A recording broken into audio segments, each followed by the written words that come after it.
ating speaker this morning. So, Giselle E.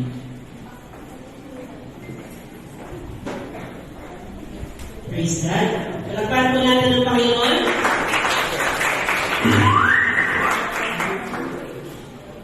Yung pointer ko, mahal. Palagpahan po natin ang ating worship team.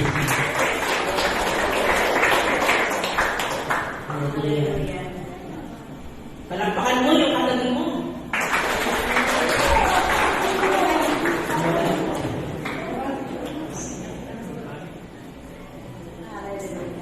So, hallelujah. Sige po, isang lantas. Malakas! Malakas sa Diyos! Great Daniel. Dun sa Mr. Bernard Lee, dun sa laptop natin mo i-flash. Kasi mas kompleto yung may ginawa ko mga main. Sige, lahat ng mga musicians, I am so blessed sa inyo. Salamat!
The final trumpet call. Ang muling tunog ng pakaka o trumpeta ng Diyos. Nakarinig po ba tayo? Hallelujah, Jesus. Sabihin mo sa katabi mo, sana marinig natin.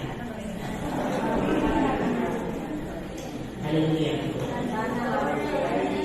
Tito Bern, pakimo yung PowerPoint yung gagawin mo doon sa laptop natin. Doon sa laptop natin kasi mas kompleto yun. Praise God.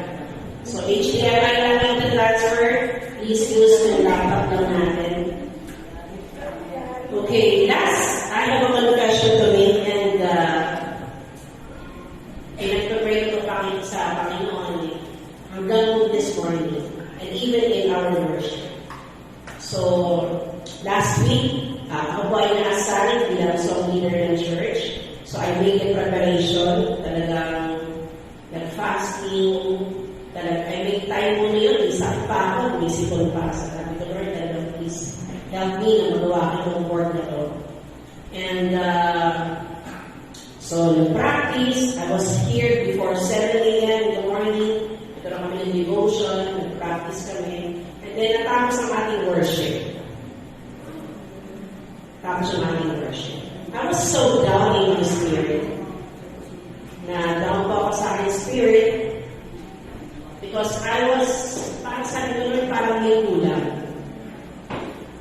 And I'm trying to dismiss that the Holy Spirit is saying something to me.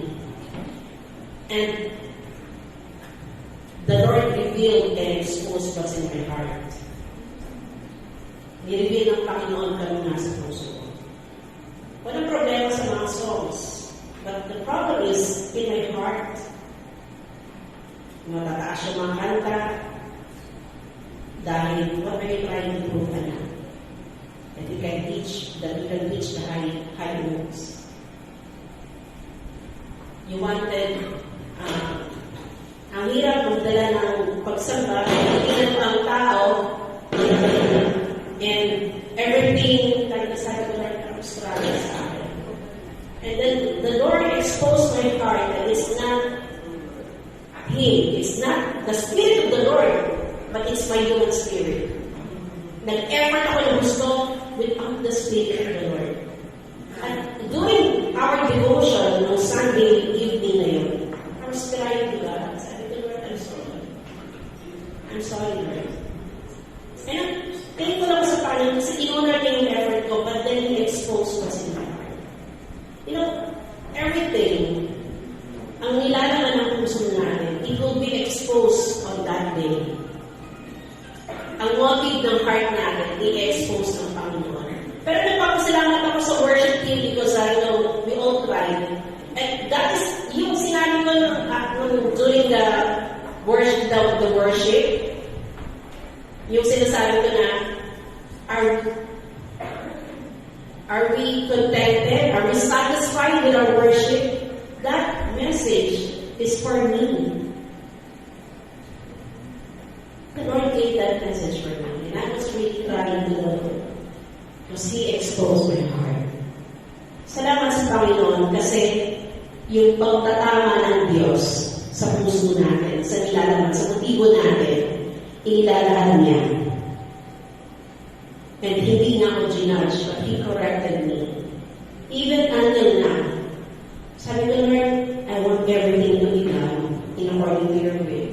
Not my human spirit, not my effort, but by the Spirit of the Lord. And I pray this morning that the Holy Spirit will touch you.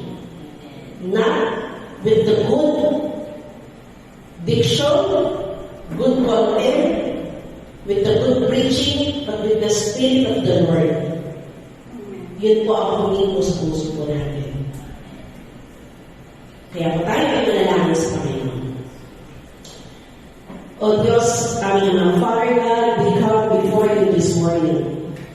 We ask that you cleanse us and purify us from any intents that does not belong to you. Forgive us, O Lord, of Forgive us, O Lord, of our sins. Mula sa isip, sa aming salita, sa aming gawa, Panginoon, forgive us. And there's nothing that we can do to justify ourselves, Lord, because everything is not hidden from you. And therefore, we stand naked before you, Lord. You know everything about us. And yet you love us. And so this morning, we pray, Father God, that you speak to us. Mangusap kayo sa amin na may buong kamangyan, Panginoon. Makunawaan namin ang mensahe ngayong umaga. Magkaroon ito, O Diyos, ng kapangyarihan sa puso namin, sa buhay namin. Ang iyong salita, Panginoon, patuloy namin kineclaim that it has the power to transform, na baguhin kami, Panginoon, sa aming buhay. Salamat sa iyo, O Diyos. Pinagkakatiwala namin sa iyo ang buong preaching na ito, Panginoon. Huwag kami matulog, huwag kami natukin. Gisingin niyo po kami ng Banal na Espiritu Santo, Panginoon. At ikaw nga po, Diyos, Panginoon Jesus. Ikaw lamang, Panginoon Jesus, ang siyang maipanghal. Ito po dalangin namin sa ngalan ng iyong anak, na si Jesus. Amen and amen. Tito Vern, yung pointer, bakit ba dyan? Okay, so my topic for today is, pakibasa po natin, in 1, 2, 3, go. The final trumpet call. Yan, the final trumpet call. The most awaited call. Ang pinaka-hinihintay natin panawagan o tunog ng trumpeta. Kaya po nagpapatunog ako ng trumpeta kanina para tayo po ay gising. Tingnan natin natin kung gising ba. Gising ba? Gising ang ating mga katabi. Okay, so ang aking pong verse ay nakikita sa 1 Corinthians chapter 15. Paumanhin po, wala akong dalang physical Bible dahil masyado pong malabo yung mata ko, hindi ko makapagbasa directly sa Bible. Kaya na-adjust ko yung font ng aking Bible sa cellphone. Kaya doon po ako, dito po ako nagbabasa. Okay, buksan po natin 1 Corinthians chapter 15.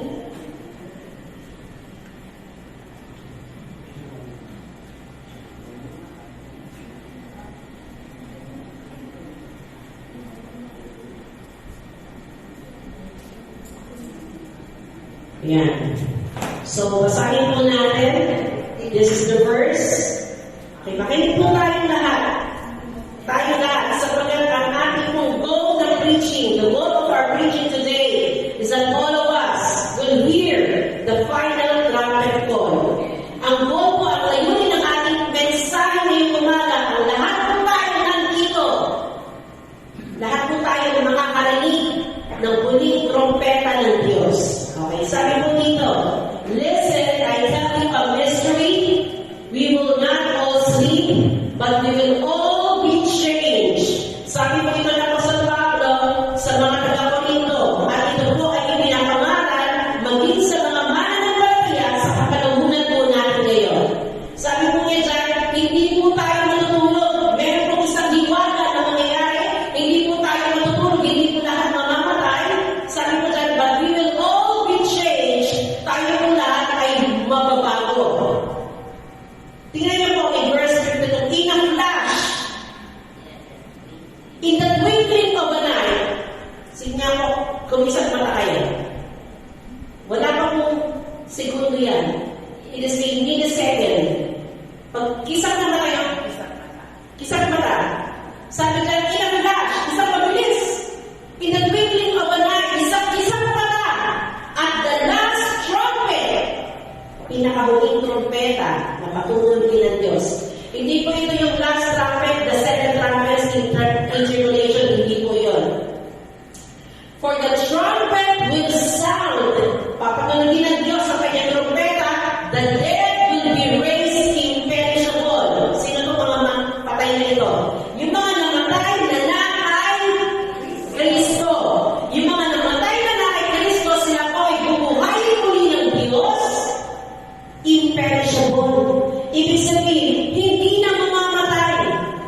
Yung kanilang bagong katawan ay katulad na ng katawan ni Kristo na hindi na mamamatay. Hindi na tatanda ng sakit, hindi na tatanda. At sabi dyan, and we will be changed.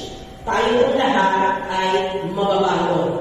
At sabi mo dito in verse 16, for the Lord Himself, hindi niyo po ang ating pong Panginoon will come down from heaven with a loud command. Siya po ay bababa mula sa langit na may malakas na utos, loud command, with the voice of an archangel, isang tinig ng arkanghel ng Diyos, and with the trumpet call of God.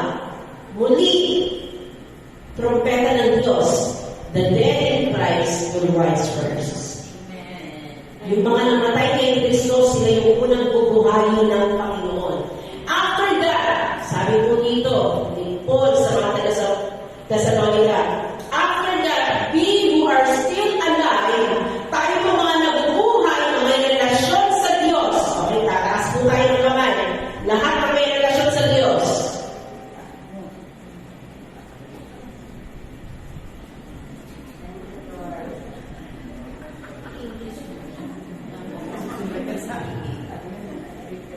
Okay. Lahat ng may relasyon sa Diyos, kahit naman pataasin ko ang kamay ninyo, ang Diyos naman na nakakaalam kung may relasyon kayo sa Kanya. Diba? Kahit hindi kayo magtaas ng kamay, ang Diyos nasa listahan ng pangalan niya ng kanyang listahan. Sabi niya dyan, and we who are still alive and are left, yung mga nag-iwan kasi nagmuna yung mga patay. Sila yung namunang binuhay ng Panginoon. Tinawag ng Diyos ang kanilang mga pangalan. Sila po'y narinig nila yung trompeta ng Diyos. Sila po'y binuhay ng muli ng Panginoon. At tayo po mga na kay Kristo will be caught up together. Tayo po ay mahabol sa Kanya. With them in the clouds. To meet the Lord in the air. Ano pong ibig sabihin? Sasalunin po natin ang Panginoon doon sa alapaap.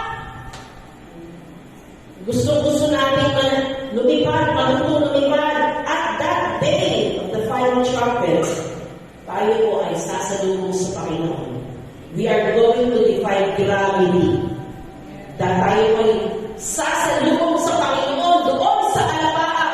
At ang pinakamaganda, last sentence, Basahin po natin ng sabay-sabay. And so, We will be with the Lord forever.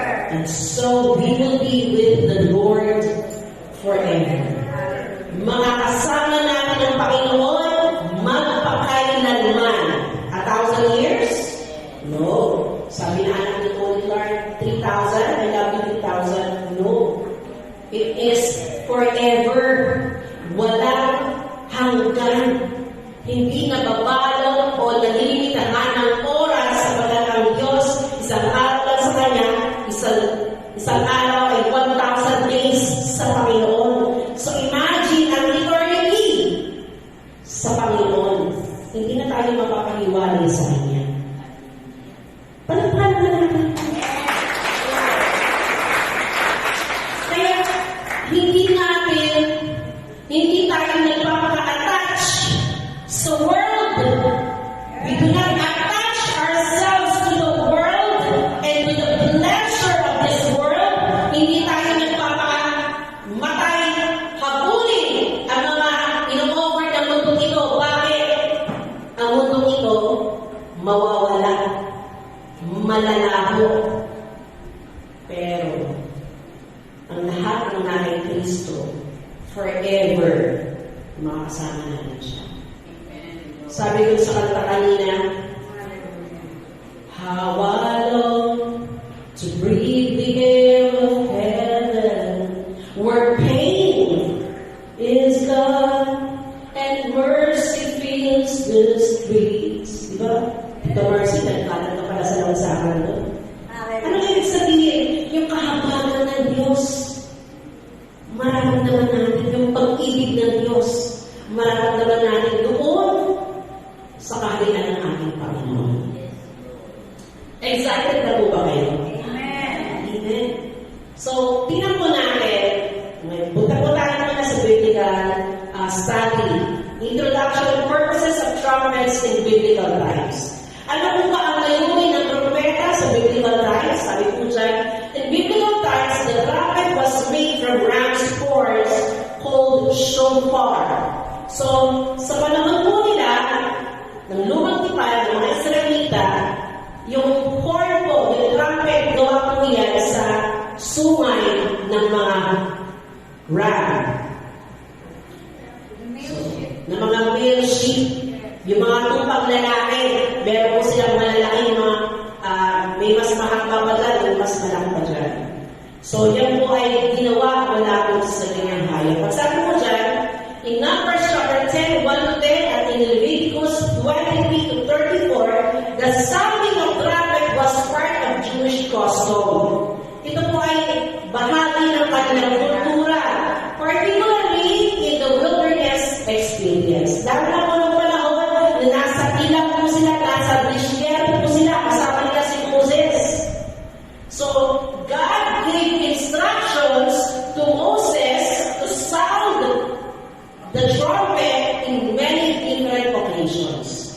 So, nag-utos po ang Panginoon kay Moses na magpapatulog ng pakaka o trompeta sa bawat iba't ibang okasyon. Makikita po namin yan kung babasahin ko dyan sa mga verse na yan. So, trumpets were used to signal the following. Ginagamit po yung trompeta sa iba't ibang mga okasyon. Tulad po nito, time to pack up, camp, and move on. Kapag sila po ay tumigil, kapag yung pillar of fire or pillar of cloud tumigil, signal po yun sa mga Israelita na titigil po sila. Then magpapatulog po ang Diyos ng trompeta, magbibigay po siya ng instruction, ibig po sabihin, lahat ng kanilang mga tent, mga kalingan nila, mga hayop, maglilipit na po yan, at sila po ay muling maglalakbay. So, number 2, time to gather the people and call an assembly.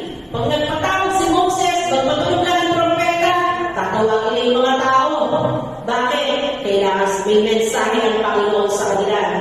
God has a message for the people, kaya nagpapatawag ng assembly. Number 3, to mark a sacrifice on the feast day. Yan po ay Leviticus 23:34 and Numbers 29:1.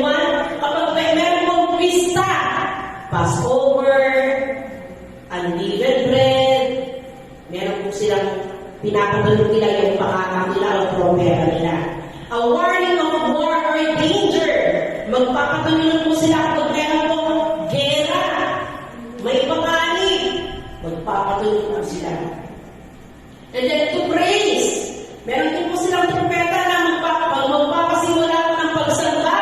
Tutunog po yung trumpeta nila. Ibig sabihin time to worship the Lord. Ang trumpeta number 6, to declare procession or feast. Ganun po ulit. Meron po silang procession, meron po silang pista, nagpapatuloy sila ng kanilang trumpeta, proclaiming a king. Kapag meron pong bagong hari, si David, nung binuhusan po ng langis yung ulo niya, nagpatuloy po ng trumpeta. May bagong hari. Yan. And then, a setting that looks for battle, nagpapatuloy din sila ng trumpeta kapag yung mga sundalo kailangan na nila ipunin para maghanda ko sa gera. At ginagamit din po yung trumpeta sa battle. Alam po natin yan, in Joshua chapter 6 verse 4, bumagsak yung wall of Jericho. Tapos kay Gideon, Judges 7:22, natalo nila yung kanilang mga kalaban dahil po sa pagpapatulog ng propeta. Dahil kasama nila ang Panginoon. In last number, in number 10, to declare victory.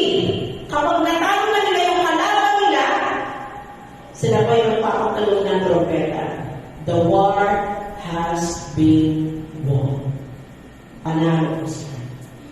So yan po ang mga purpose bakit sila nagpapatulog ng trumpeta. Ngayon, alam niyo po ba na ang trumpeta, meron po siyang feasts sa Jewish custom. Ito po yung tinatawag nila Feast of Trumpets. In Leviticus 23:23-35, sabi po dyan, the Lord said to Moses, say to the Israelites, on the first day of the 7th month, you are to have a day of Sabbath rest.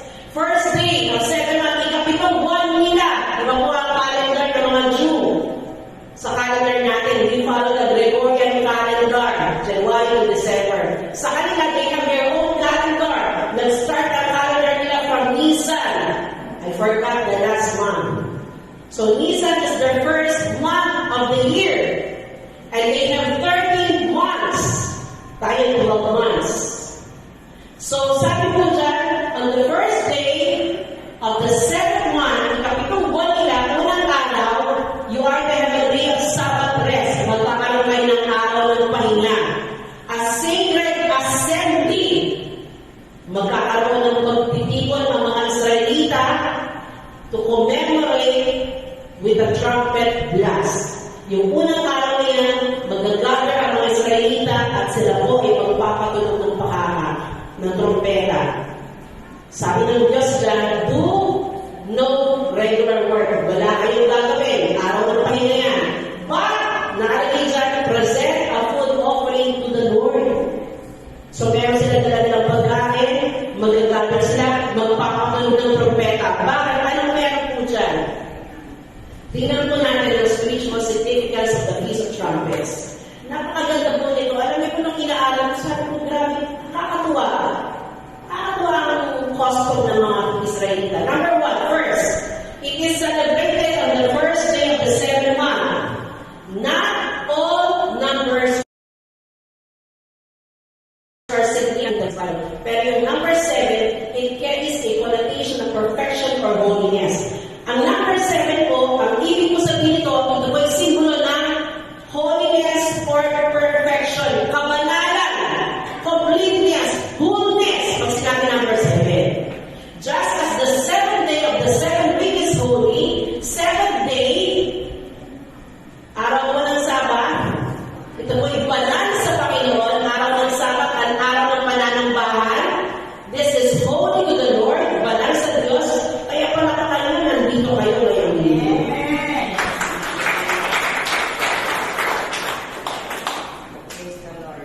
Nandito tayo ngayong linggo, wala tayo sa mall, wala tayo sa beach. We are here on this day. Sabi ng Panginoon, it is a holy to the Lord. So to the 7th month, ganun din po ang 7th month. Kung ang 7th day in a week, yung araw ng ating pananambahan ay banal sa Diyos, banal sa Diyos. Ang ikapitong araw, sapagkat ito yung araw ng pagsamba. Ganun din po ang ikapitong buwan sa Panginoon. Sapagkat ang ikapitong buwan nila ay Sabbath month nila. Kung meron silang Sabbath day, meron din silang Sabbath month. Yung Sabbath month po ay it carried 3 feasts of festivals. Yung Sabbath month ng Israelita, meron po silang 3 pista na sineselebrate dyan. Ano po yun? Meron silang trumpets, Feast of Trumpets, meron po silang Day of Atonement, at meron po Sukkot or Tabernacle. Dyan po sa 7th month po nila. The Feast of Trumpets is therefore an opportunity, tingnan niyo po an opportunity for the people to prepare themselves for this holiest of months in the Jewish calendar. Kaya importante yung Feast of Trumpets, ito po yung signal na kinakailangan sila maghanda. Para saan? Para sa pinakabanal na celebration ng mga Israelita. Ano yun? Day of Atonement at ang Day of Sukkot or Feast of Tabernacle. Ipapakita ko sa inyo ano itong mga yan. Kaya po, makipag-isan po kayo sa akin. Dahil hindi na po ito, I hope may preach pa, pero I would like to take this opportunity. 7th month, tingnan niyo po yung 7th month of Jewish calendar. Meron tayong Nisan, ang pinaka-last day po nila. Kaya po, dalawa yung 12, yung isa pong huli dyan, Adar, that is from 13 po nila. Ang first nila, ay first month nila Nisan. Yung 7th month nila, the Sabbath month is Tishrei. Tishrei or Tishrei, T-I-S-H-R-I. Alam niyo po ba kung anong buwan ko nag-fall sa Gregorian calendar? September and October. Hallelujah. Ngayong buwan hanggang October. Middle of September to middle of October. Ang 7th month nila. So we are now in the 7th month ng mga Hudyo. Pero baka natin ang Panginoon. The holy month, kinukonsider ko ng mga Jew. The month of Tishrei. Huwag mo na pong picturean kasi maliit, hindi niyo po makikita. Sa send ko na lang po sa inyo.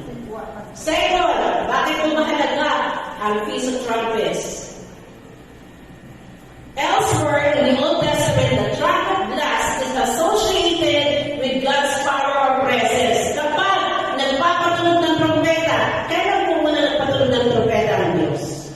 Sa mga mahal kong nandito sa church. Unang patunog ng trompeta ng Diyos. Mismo galing sa Diyos, mismo galing sa Diyos. Hindi ba? Pista na yun eh.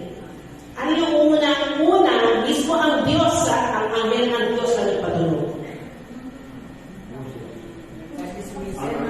Yes! Sa account ni Moses saan? Sa Mount Sinai. Diba? Nagpatunog ang Diyos. Meron pong lindol, may malakas sa trompeta, yung mga tao na takot sila. Because the presence of God, ang presensya ng Diyos ay bumaba sa bundok ng Mount Sinai. And today, ang Mount Sinai po sa Saudi Arabia, yung tuktok po ng isunog. Kaya kung tumiginan nyo, kaya yung mga tao nagsasabi, the Bible is not true. No, it is true. May mga archaeological findings po na totoo. Ang Mount Sinai po in Saudi Arabia, yung tuktok po noon, tapos saan bumaba ang Diyos. Siya po ay burned, sunog po siya. Kaya talagang sabi dyan, it is associated with God's power or presence. Often it's known like a musical prayer to acknowledge or request divine help, a prayer that tends to be answered. So nakita ko natin, yun po ang first scenario na nagpatunog ng pangakak mismo ng Diyos na nagpo-proclaim na bumababa ang presensya niya para makita, makausap, ibigay ang 10 Commandments sa mga Israelita. Tingnan yung ginawa ng Israelites. Talagang kakalaban. At the beginning of the agricultural year, blowing the trumpet is an expectant prayer to God. Kapag panahon po sila po ay magkakasip, magtatanim, nag-blow sila ng trumpet sa Panginoon upang mag-declare sila na Panginoon, pagpalain po, bless our harvest today. Sapagkat ang Israelita, meron po silang dalawang harvest, ang early spring at saka ang late spring. So yun po ang makikita po natin. Kaya makikita po dyan, meron po silang panalangin at nakalagay dyan, prayer to God that marks the passing of one season and the anticipation of a new one. So, ang ganda po na, they are anticipating. Matatapos na yung panahon ng pagtatanim. Pagkatapos sila magtanim, sila po ay magpapakatunog ng trumpeta. At sila po ay nananalangin sa Diyos na pagpalain ng Diyos ang kanilang mga pagtatanim. Third, okay, the trumpet blast was a call for the people to respond. So, okay, practicein po natin. Andyan pa ba yung aking music? Pag pinatulog ko po yung trumpeta, lahat po tayo tatayo. Okay po ba? Pwede ba yun, mga nasa technical team? So kapag pinatulog natin yung trumpeta, lahat tayo magre-ready po ngayon. Sabi po dyan, the trumpet blast was a call for the people to respond. When they observed the feast, the people rested from work and offered sacrifices. Isa po sa third na important sa kanila, sila po ay magpapahinga at magbibigay po sila ng mga sacrifice sa Panginoon. Mag-aalay sila sa Panginoon ng mga alay nila. And this solemn rest, drawing aside from regular activities, lahat po ng mga pinagagawa nila, trabaho nila, isa-set aside nila yun sa panahon yun para umupo sa pakanan ng Diyos. At ito po'y nagpapakita ng kanilang dependency, lubos na pagtitiwala sa Panginoon. Music lang, music. Ready na ba? In one, hindi po ako magbibigay ng number. Basta kapag narinig po natin ang response natin.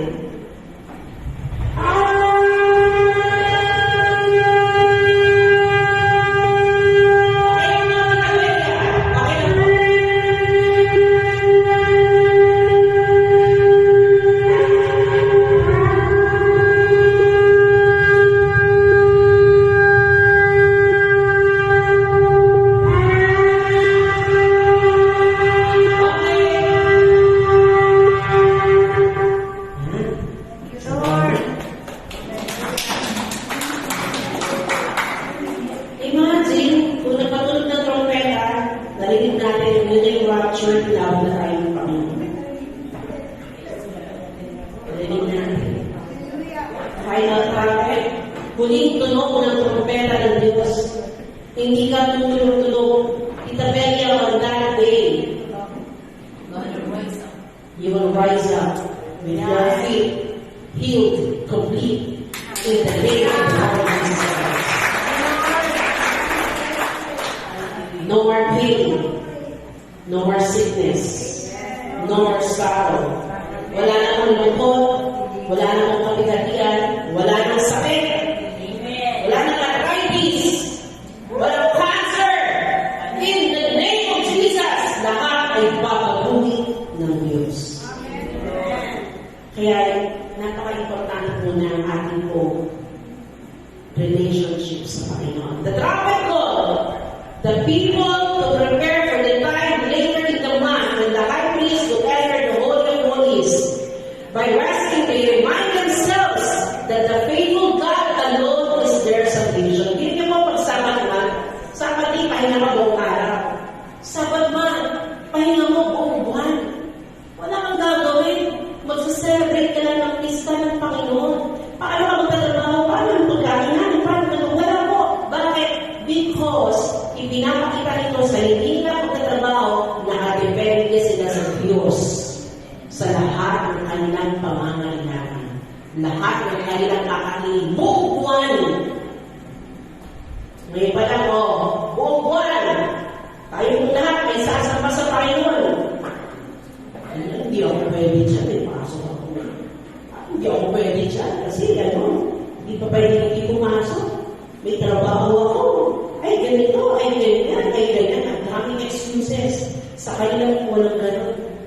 Because ito po ay kompletong dependency o buong pagtitiwala sa Diyos na sa buong buwan na wala kang trabaho, nakadepende ka sa Panginoon na mag-provide ng lahat ng pangangailangan mo. Tingnan niyo po, the Feast of Trumpets, the feast prepares the Israelites to meet their God. Yan pong Feast of Trumpets, hinahanda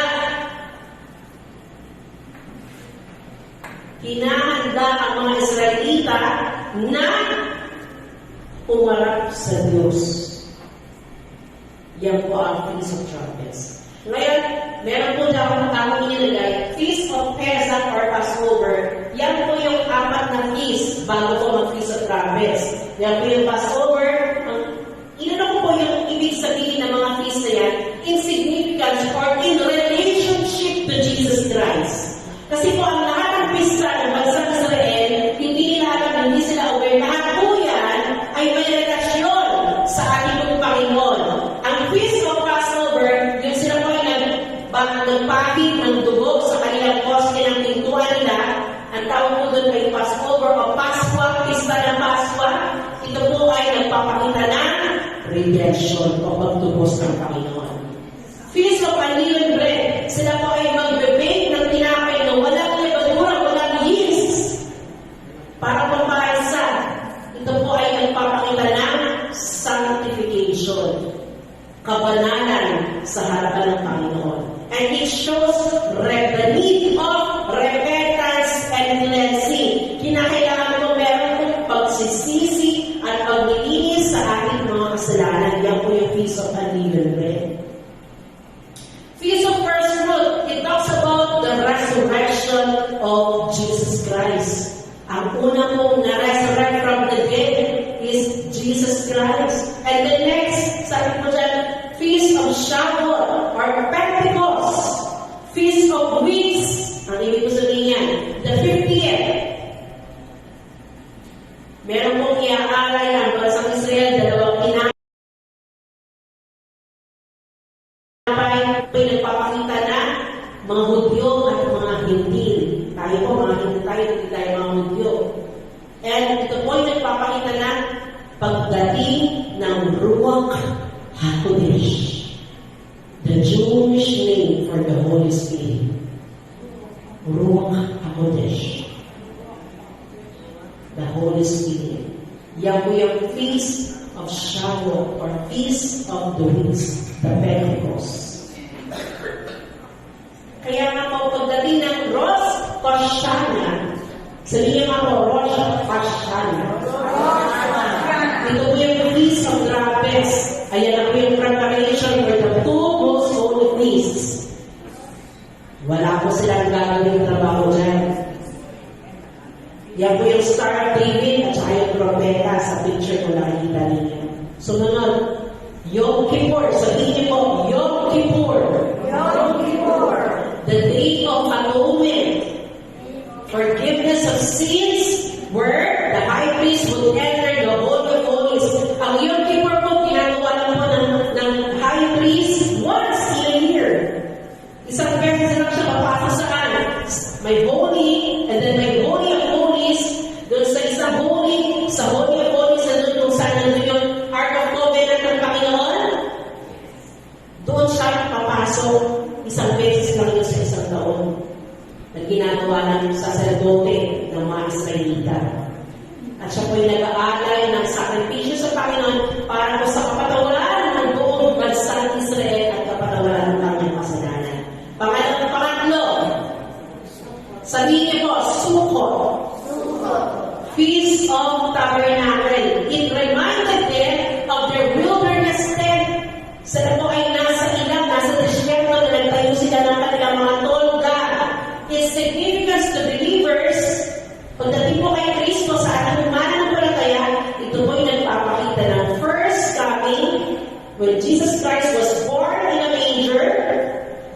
kanyang second coming, when Jesus will come back, and He will stand at the Mount of Olives.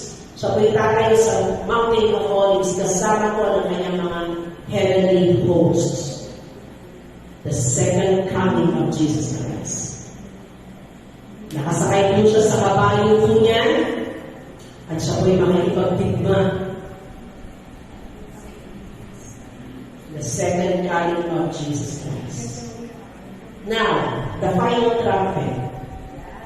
Tanong po natin, na-discuss natin yung mga trumpeta. Ayoko kung i-discuss sa inyo yung final trumpet, kaya makita po natin ang significance nito. The final trumpet. At tanongin mo yung katabi mo, handa ka na ba? Anong sagot?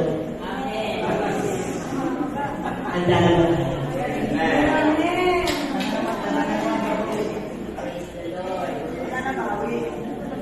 Characteristics of the final trumpet. Tingnan niyo po, church. Listen well. Number 1, basahin po natin. No one knows the day or hour. No one knows the day or hour.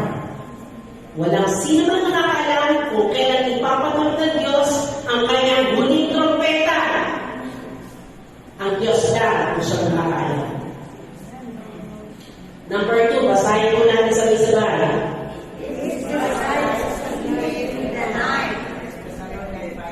Sabi po dyan, it describes as a thief in the night. Para po siyang pagnanakaw sa gabi, ang pagdating ng trompeta ng Diyos. Hindi natin alam kung kailan. Kaya, mapapalad ang ready sa Panginoon. Kapag ready ka sa Panginoon, dumating man ang trompeta ng Diyos, ipatulog ng trompeta ng Diyos, ready ka. Kahit tulog ka pa, makakasama ka. Number 3, pakibasa. The Lord will come down from heaven with a loud command. Isang malakas na utos na sigaw ng Diyos. Hindi ko alam kung anong sisigaw ng Panginoon dyan. Pag-gather, pagtawag sa mga namatay, kahit pakinahin pa ng shark, kahit pakrinig, bubuhayin ng Diyos yan sa araw ng pagpunig ng Diyos ang kanyang muling trompeta. May mahal sa buhay mo tayo na namatay na.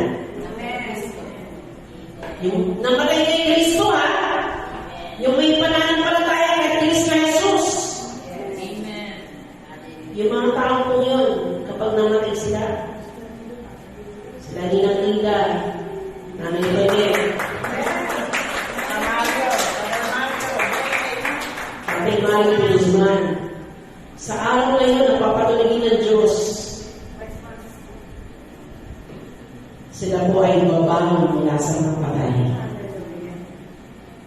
Bagong katawan, bagong buhay. Amen. Sumunod, with the voice of an archangel and a trumpet call of God. So, ang makakarinig na po ito, yung mga may relasyon sa Diyos. Kapag wala akong pagkakilala sa Diyos, kaya tatanungin ko po kayo, sino po dito may relasyon sa Panginoon? Yung ibinigay mo ang buong buhay mo sa Kanya. Ipinagkakatiwala mo ang buong buhay mo sa Kanya. Walang iba, hindi kay Mary, hindi ko kayo namang santo, hindi kay kung sino mga relihiyon, kundi sa Panginoon lang. Ibinigay mo ang buong buhay mo sa Kanya, hinayaan mo siya ng hayat, maging Panginoon mo. Sumusunod ka sa Kanya, yun po ang makakasama, makakatinig ng trompeta ng Diyos. Sumunod, pakibasa, the dead,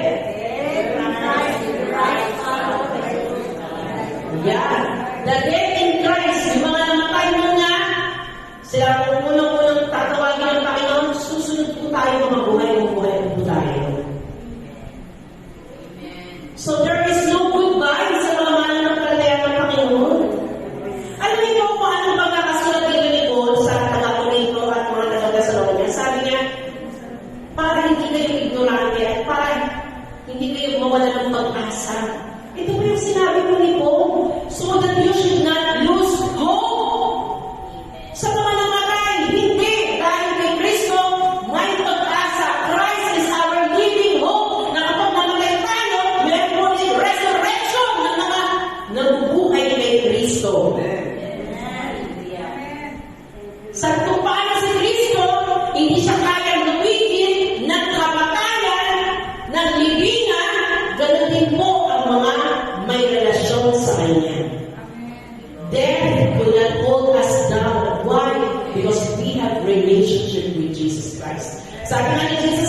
sa John, I am the resurrection and the life, and anyone who believes in me, though he die, he shall live.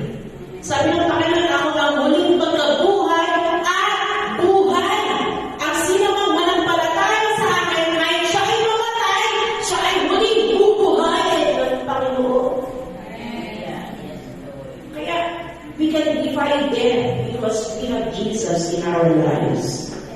Kahit mamatay tayo sa karamdaman, aksidente, yung isang staff namin sa salon natin ng trabaho, si Dayan, yung manipulista, na-aksidente po yung kanilang sinasayan sa ibang bansa. Napupuan po siya, namatay siya. Inuwi siya dito, pangkay na. Si Dayan, yun ay, yung staff namin, si Cherry, yung mag-alam niya, na-accident doon sa ospital. May blood clot, nakikipaglaban sa buhay. Yan ang sumpa ng kasalanan. Because of death, because of our sins, ang tao nakakalas ng kamatayan. Pero hindi po yan ang original plan ng Diyos. Sabi dito, we will meet the Lord in the end. Sasalubungin natin ang Panginoon sa alabahan. Diba? Lahat ng nagmanampalataya naniniwala sa Diyos, sasalubungin natin ang Panginoon sa alabahan.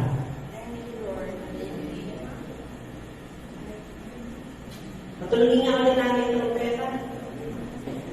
Tingnan nyo. Tingnan mo, sinasabi mo patulungin yung trompeta. Sabi naman, maayos. Kung masyadong tamang lakas ka, again, 1, 2, go.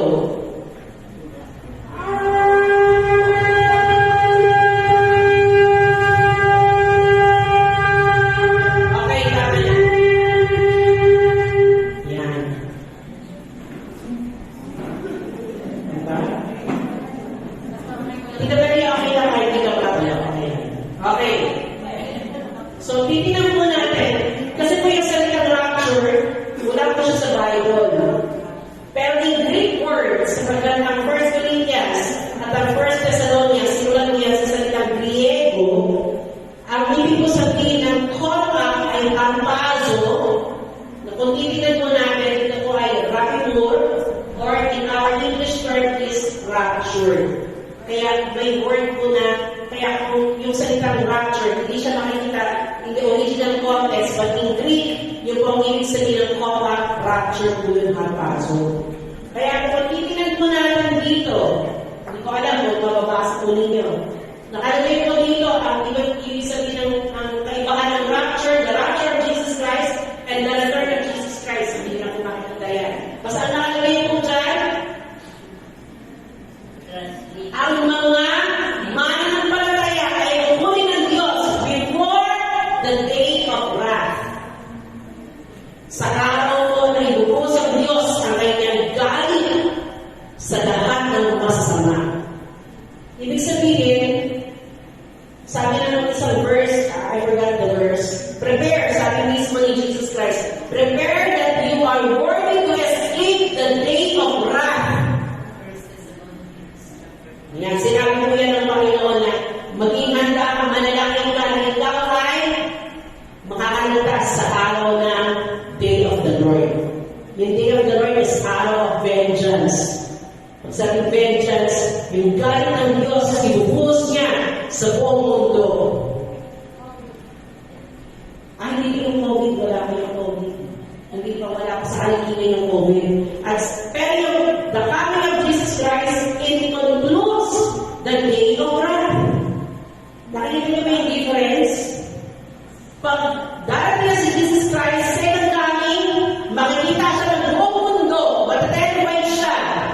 YouTube, Instagram, TikTok, lahat ng mga social media, lahat yun, ang satellite, ipapakita ang Diyos. Si Cristo Jesus, bababa siya ng lalaki, kasama niya ang kanyang mga mandirigma at ang mga saints.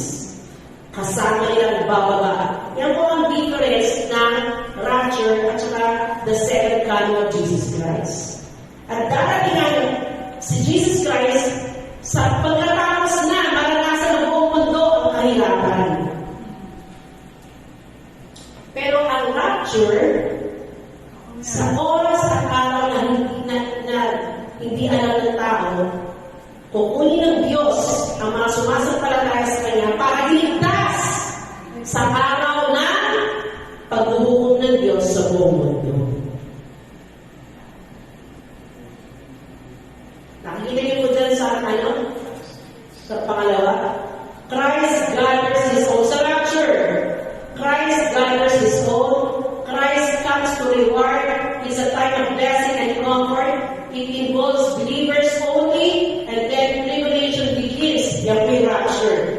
He claims His bride, ang mga mananampalataya. Pero pag sa the return of Jesus Christ, angels gather the elect. Yung elect mo yung mga naniwan ng mga mananampalataya, mga pinili ng Diyos, ang mga Hudyo, igagather po ng Diyos sa kanyang mga elect. Christ comes to judge, siya ay dumating para magbigay ng paghuhukom. It's time of destruction and judgment, involves Israel and the Gentiles, and then the millennial kingdom begins. He comes with His bride sa second coming.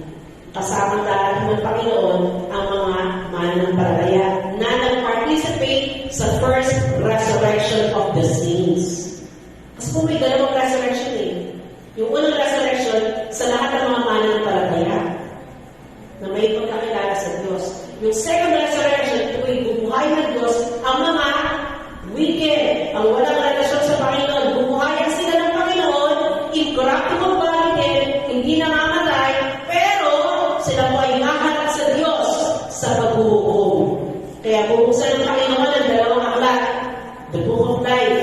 Kapag wala yung pangalan mo sa dalawang aklat na yun, dadalhin ka ng Panginoon sa lake of fire. Malinaw po yan, ha? Naiintindihan mo ba natin? Ano pong advice ni Paul sa mga iglesia? Ayan, para makasama po tayo, tingnan natin advice. Number 1, basahin po natin. It is God's will that you should be sanctified, that you should avoid sexual immorality. Sabi mo sa 1 Thessalonians chapter 4, yan po yung buong chapter na kung saan yung pagdating ng Panginoon. It is God's will, kalooban ng Diyos na ang kanyang mga mananampalataya ay banal sa harapan ng Panginoon, pinapabanal sa harapan ng Panginoon. Sinasanctify ng Diyos. Hindi nabubuhay sa kasalanan, kundi nabubuhay sa kabanalan ng Panginoon. So, kapag sinasabi mo Christian ka, at ikaw ay nagpo-pornography, may premarital sex ka, at kung ano itong mga ginagawa mo hindi naaayon sa Panginoon, kapatid, mag-isip-isip ka. Mag-isip-isip po tayo. Sabi dyan, avoid sexual immorality. Baka magna-problema tayo sa araw ng pagtulog ng Panginoon ng kanyang propeta. Kaya, before, hindi natin alam eh. Hindi mo pa pwedeng sabihin, sa Monday na ako magbabago, bukas na ako magbabago, bukas na ako magbabago buhay. Bukas na ako mag-church, bukas na ako magsaseryoso sa Panginoon. Bukas na. Ang tanong, darating ba ang bukas sa'yo? Baka mamayang gabi ulit ka ng Lord. Gaano mo tayo ka-prepare? Hindi natin alam ang buhay. Kaya ang sabi ng Panginoon, ngayon pa lang. Ikaw kapatid, darating siya bilang magnanako sa mga taong hindi handa. Pero kapag handa ka, ano man ang ginagawa mo, dahil handa ka sa Panginoon, hindi ka nabubuhay at nag-enjoy sa kasalanan. Pag pinatunog ng Diyos sa trompeta, kasama ka. Kaya, seryoso ang Diyos. Bakit siya seryoso? Tingnan niyo kung gaano ka seryoso ang Panginoon. How serious God is. How terrifying hell and lake of fire is. Gaano nakakatakot ang lake of fire. Bakit? Gaano nakakatakot ang dalagdagan ako? That God would send His Son, Jesus Christ. And that Jesus Christ, si Kristo Jesus, tinanggap niya ang kapusahan ng lahat ng galing ng Diyos sa kasalanan. Tinanggap ni Jesus. To the point na sinabi ni Jesus, Ama ko, bakit mo ako pinabayaan? Tinanggap ni Jesus yun mula sa Panginoon. Pinabayaan siya ng Diyos, Ama, sa cross of Calvary. Dahil pasan-pasan niya ang kasalanan ng buong mundo. And He died on the cross, bearing the sins of the world. Ganun kagrabe ang lake of fire ang judgment ng Diyos sa kasalanan. Kaya hindi natin pa maintindihan. Okay lang yan. Sabi ng isang babae sa video, iyan nila ako pumunta sa impyerno. It's okay. Send me to hell. Sabi niya, huwag na akong pakialaman. Kung mapupunta ka ng impyerno, mapupunta ka ng impyerno. Hindi niya alam ang kanyang sinasabi. That even God the Father would abandon His Son, Jesus Christ, on the cross. Dahil dala-dala ni Jesus binuhos ng Diyos Ama ang lahat ng judgment ng kasalanan kay Jesus sa cross of Calvary.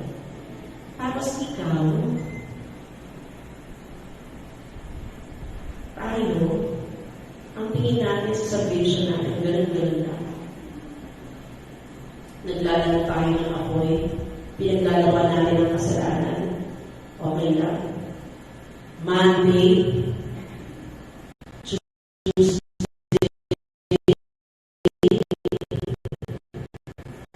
Wednesday, Saturday, Sunday ka lang Christian,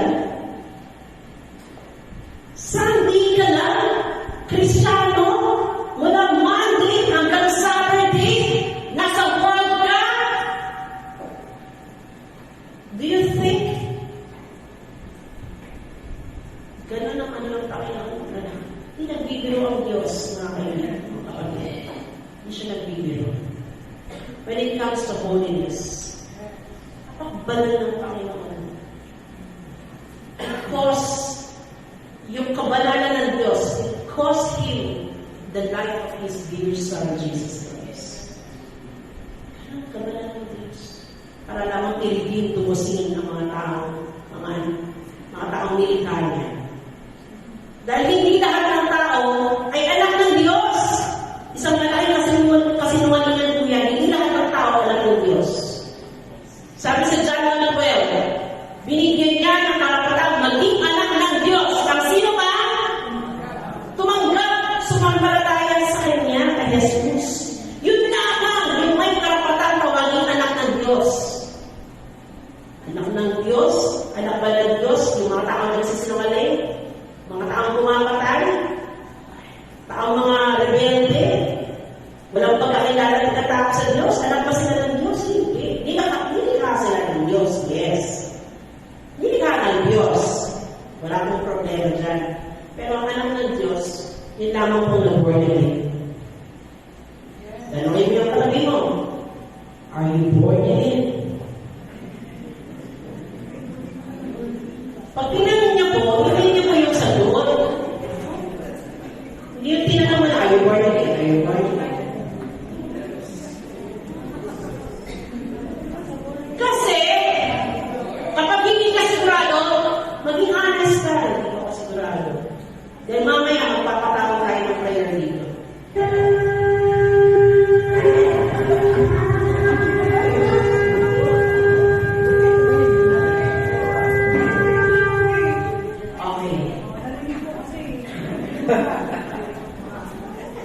Hanggang mataas yung page mo, papanood ko ano magpapatuloy ng pwede.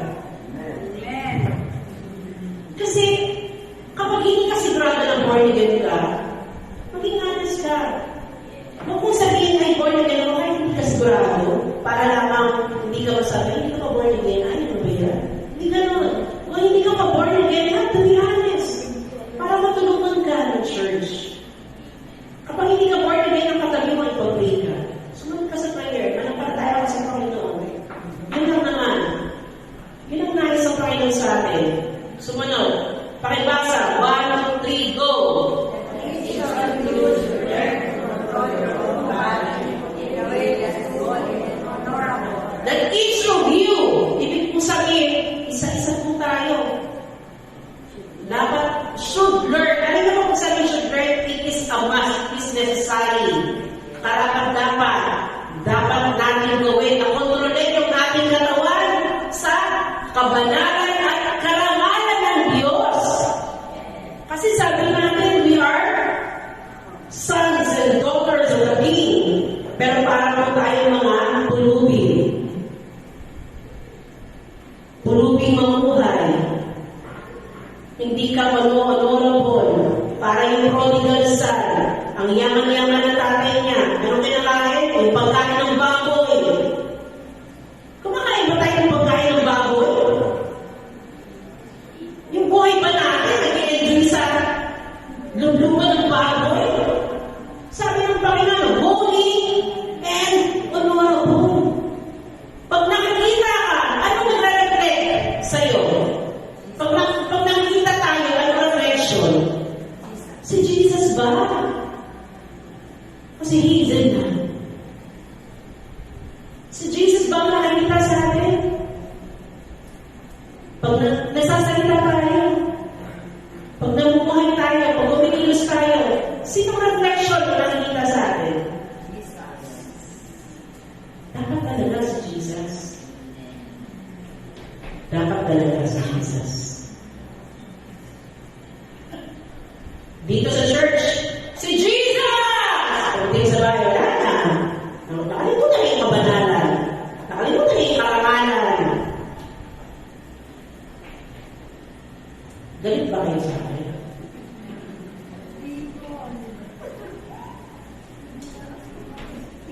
Alam niyo po, lalo na sa mga kabataan. Mga kabataan, panawagan ko sa inyo. Napakaseryoso ng Panginoon pagdating sa kalikasan ninyo. Napakaseryoso ng Panginoon. Mga kabataan, pupunta kayo sa school. Iba-ibang classmate kasama ninyo. Karamihan ng classmate ninyo nagbibisyo. Karamihan ng classmate ninyo walang relasyon sa Panginoon. Karamihan ng classmate ninyo yayayain kayo sa masamang mga bisyo. Pero mga kabataan, tinitingnan ko kayo ngayon at kilala kayo ng Panginoon. Kung idagawin natin si Kristo, we're Him proud. Kung idagawin natin ang katwiran ng Diyos, we're Jesus proud. Make Him proud that you are a believer of Christ. Ipagmalaki na kapag lalabas tayo sa mundo, ito kasi nandito tayo sa kamay ng mga believers, mga balinan tayo.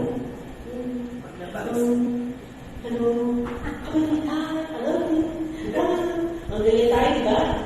Ganun tayo magpakita na, hello, yes, praise the Lord, amen, amen, hallelujah. Diba ganyan? Paglabas na natin ng iglesia ng Panginoon, tayo nagmamarcha na sa ating bahay. Pag may nakita na tayo mga karubayan natin, mga anak natin,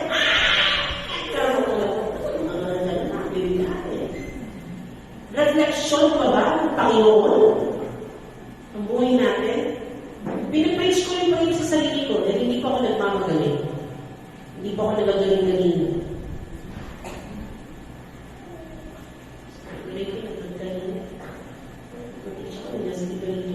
Pinali nga ako kanina ng good morning, hindi ko siya sinunod kasi nainis ako sa kanila. Diba? I'm being vulnerable to you. Hindi pa ako sasabihin na ang galing-galing ko, ang pay-pay ko, ang balan-balan ko. Because all of us, lahat tayo, may mundong ginagalawan. At ang challenge doon sa mundong ginagalawan natin, paano tayo maging katulad ni Kristo? Amen? Paano tayo maging katulad ni Kristo? Sa pagmamahal natin sa kapwa. Ano ba? Kadangal-dangal ba? Pag magsalita tayo, pag makipagrelasyon tayo, mamuhay tayo, kadangal-dangal ba sa Panginoon? Next. Basa ko ulit. Lalaki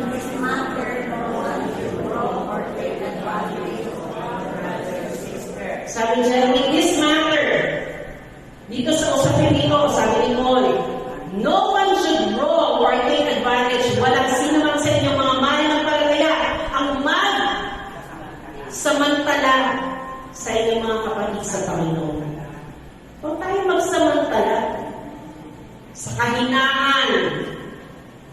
Huwag magsamantala sa kabataan, mga tao sa paligid natin. Ipakita natin yung pagmamahal ng tao. Tayo may reflection ng pag-ibig ng Diyos sa liputan ito. Mga kapatid. Nararamdaman ba nila natin? Alam niyo, bless na bless ako doon sa kata ni Phil Wickham, The Jesus Way. If you hurt me, then I will. Ano yun? Meron siya sinabi, if you curse me, then I will bless you. If you hurt me, I will forgive. If you, basta yun, ibig sabihin, hindi ko gagawin yung my way, kundi gagawin ko yung Jesus way. Pag may nalaman sa akin, chinismis ako, ang my way, chismisan na rin tayo. Suntukan na rin tayo, kaabangan na rin kita sa labas. Yan ang my way. Ipopost kita sa FB, papalitan kita. Yan ang my way. Ang Jesus way, sinira mo ako, chinismis mo ako, ano sinabi mo sa akin, ang Jesus way, forgive. Intelligently.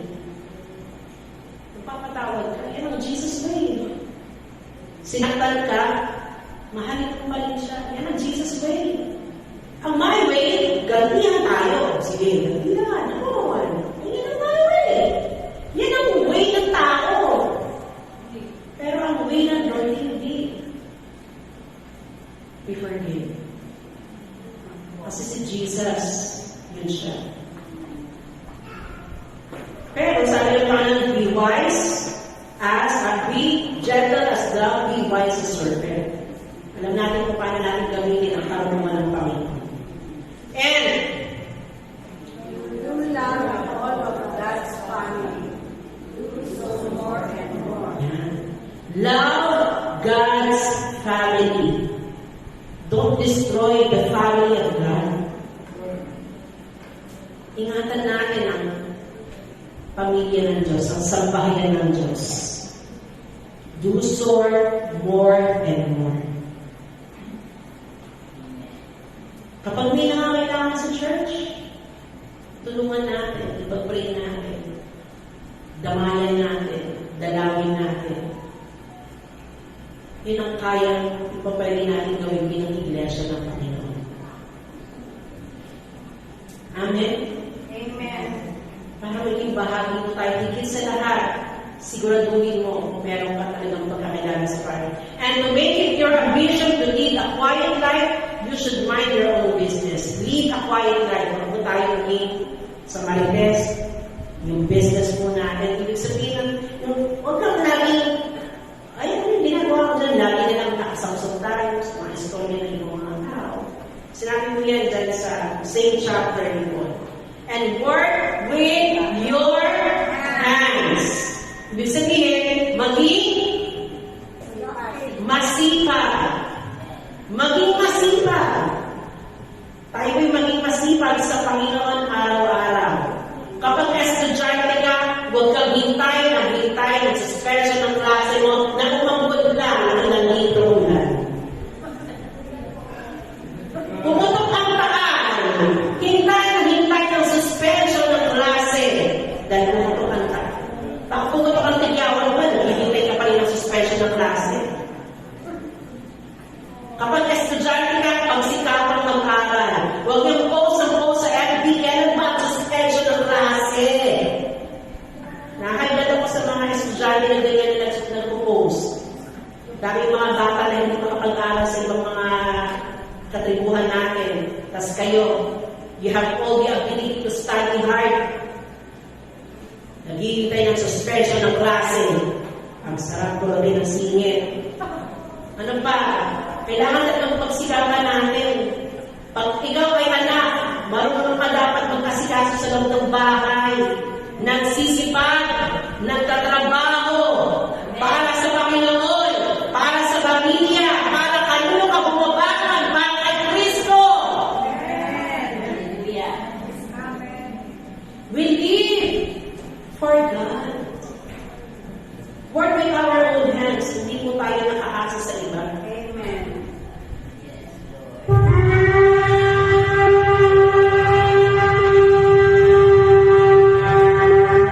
Thank you, Lord. O, pwede na po. Para, yung iba, maganda yung para Siyempre, ayun na lang. Thank you sa makakaalis ko. what will take place in the final trumpet call? The saints will be raptured to meet God in the air. Yan. Ano po mangyayari? The saints. Taas sa kami ng mga saints. Amen. Yan po, hindi natin ang tanong. Taas sa kami ng mga saints. Sa Panginoon. Living saints. We are living saints. We are living Living saints. Tayong lahat ng mga saints.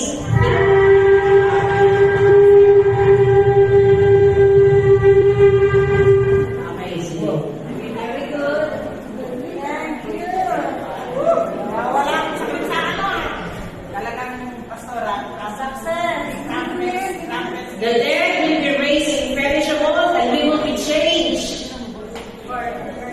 For the perishable must clothe itself with the imperishable and the mortal with immortality. Yung mga nagbubulok, yung mga nagkakasakit, yung mga namamatay, papalitan ng Diyos ang panibagong katawan na hindi na magbubulok, hindi na mamamatay, hindi na magkakasakit, from mortal to immortality, hindi na mamamatay dahil kasama na ang Diyos na nagbibigay buhay.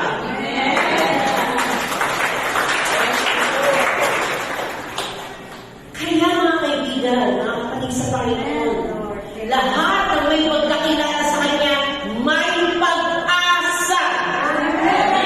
Christ is our living hope. Sabihin mo ng lakas, Christ is our living hope. Amen. Si Kristo ang ating buhay ng pag-asa. Siya ay buhay ng pag-asa. Ano ba? And so, we will be with the Lord forever.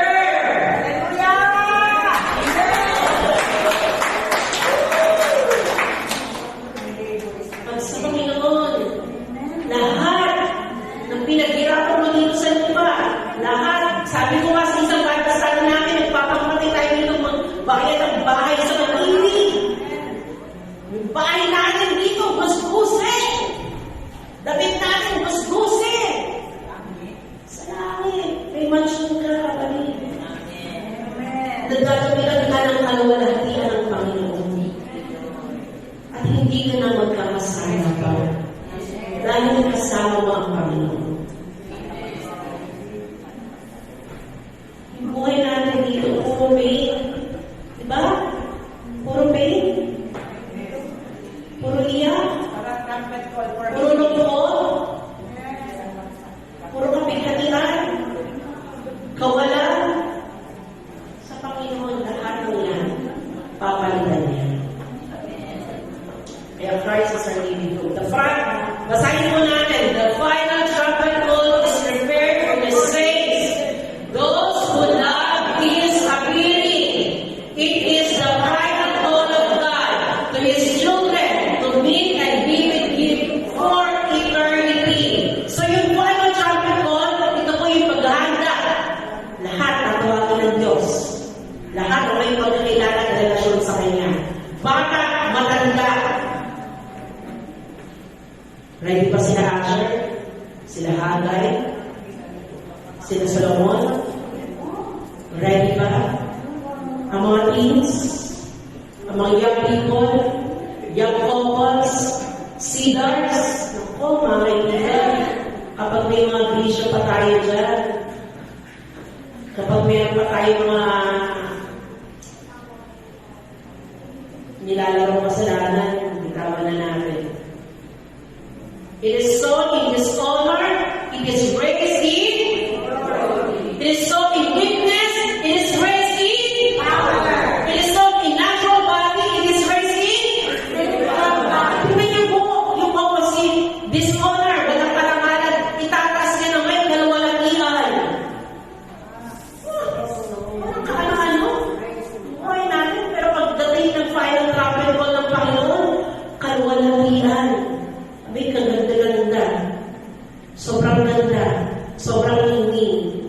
shining, shimmering, splendid. Lahat. Why? Kasi yun ang ano ng Panginoon. So, in weakness, nagkakasakit. May arthritis. May sakit sa tiyan. Sakit sa ulo. Hindi na makalakad. May postiso. Walang postiso. Pagdating sa Panginoon, it is raised in power.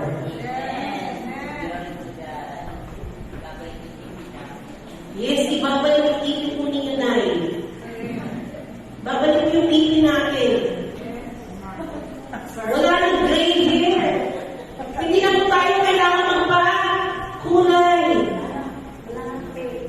Wala na. Wala nang problema ang magiging katawan natin. It is raised in power. It is raised in natural body. Natural body. Ano ng kasalanan? It is raised in spiritual body.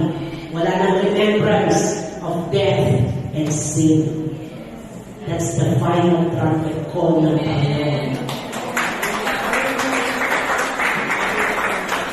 Kaya sabi ko dito, in Luke 21:36, ito po yung sinabi ko kanina. Watch out.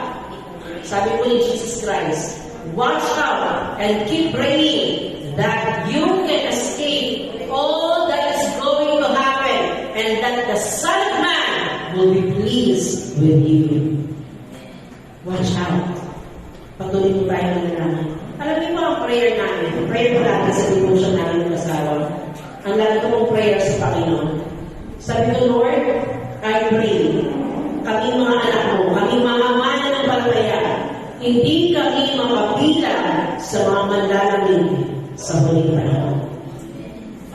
Huwag tayo mapabilang sa mga manlalamig sa huling panahon. Sapagkat nakatakda ko yan sa sinabi mo ng salita ng Diyos, the love of men will grow cold. Tatamali na mag-church, tatamali na mag-pray, tatamali na mag-devotion, tatamali na lahat. Manlalamig. But I pray in the name of Jesus Christ of Nazareth that this church will continue to ignite, mag-iinit, mag-aalag sa Panginoon at hindi mapapabilang sa mga manlalamig sa huling ng araw. Bantayan po natin ang ating mga kapamanan ng palataya. Pag hindi nakapag-church, i-message mo ninyo. We should be a brother to the fallen brothers. Kapag nangihina, dapat nandyan po tayo. Alalahanin po natin sila. Dahil hindi lang po tayo yung gusto ng Panginoon na maligtas. Damahin po natin ang bawat isa. Ano bang kailangan nito kapatid ko na ito? Ipag-pray natin. Kaya salamat kay Patrick, mga anak ko, lalo magaling sa church. And that our main reason, yung pinakadahilan natin pagpunta natin sa church, is to really know God. Sampahin natin siya. Kayo mga kabataan kayo, pay attention, mga young people, young adults. I pray na ang layunin ninyo sa pagpunta sa church is to know God more, to serve Him more, to surrender your life to Him more. Hindi yung ginawa natin kahapon, dahil kahapon na yun, yung gagawin natin ngayon. Yung gagawin natin ngayon. So, this is a challenge for this church. Tayo po lahat ay maging maninig sa Panginoon. For the last trumpet call to the bird. Tayo po lahat.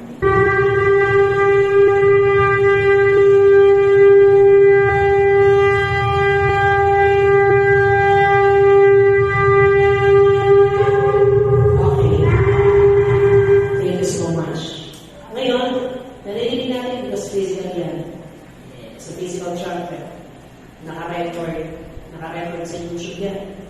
But I pray that God's spiritual trumpet, the final trumpet call of God, marinig mo, marinig ko ka. Sabihin mo sa katabi mo, I pray marinig natin.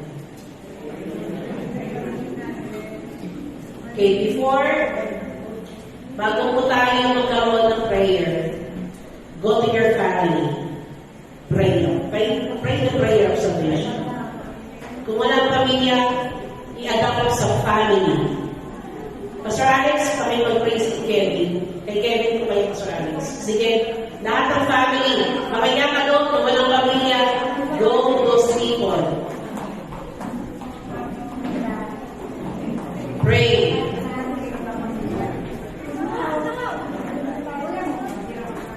Kapag tapos na kayo mag-pray, Pastor Dante, Pastor Alipa, puntahan niyo po sila May, sila Patrick.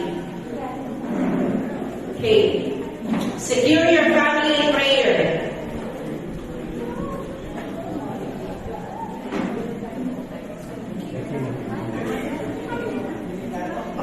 Pinakamantahanan, pag-pray mo ng pamilya mo ay secure sa Panginoon.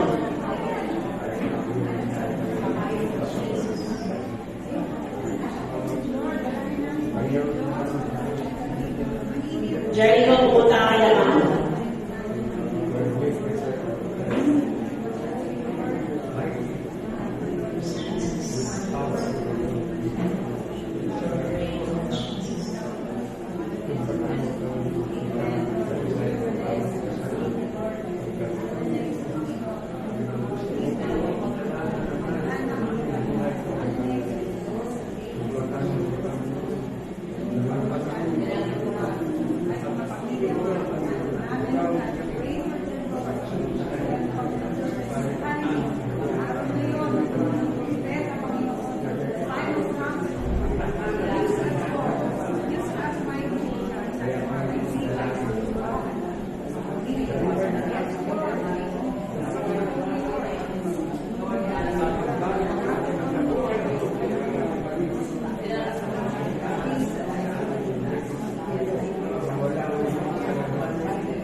Now this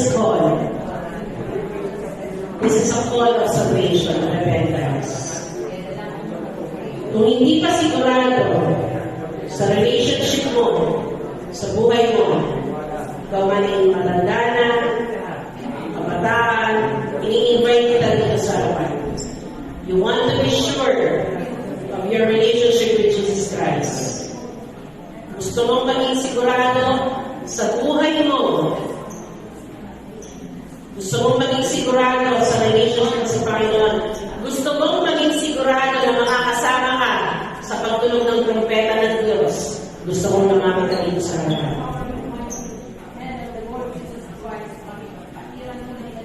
Sige po, this is call of repentance ng Panginoon. Mga young people, sa lahat,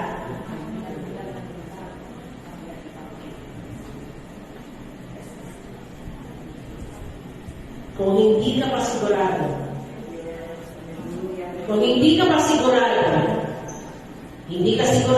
kung gusto mong i-renew ang joy of salvation mo sa Panginoon, sinasabi ng Lord, bumagsak ako, na-fail kita, nagkulang ako, if you are that, or if you want to be sure, gusto mong maging sigurado sa kaligtasan mo, punta ka dito sa harapan. Let this be a call of repentance ng Panginoon. Sige.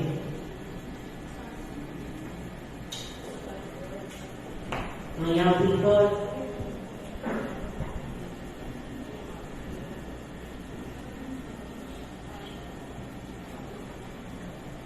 sige po. Praise God. Praise Jesus.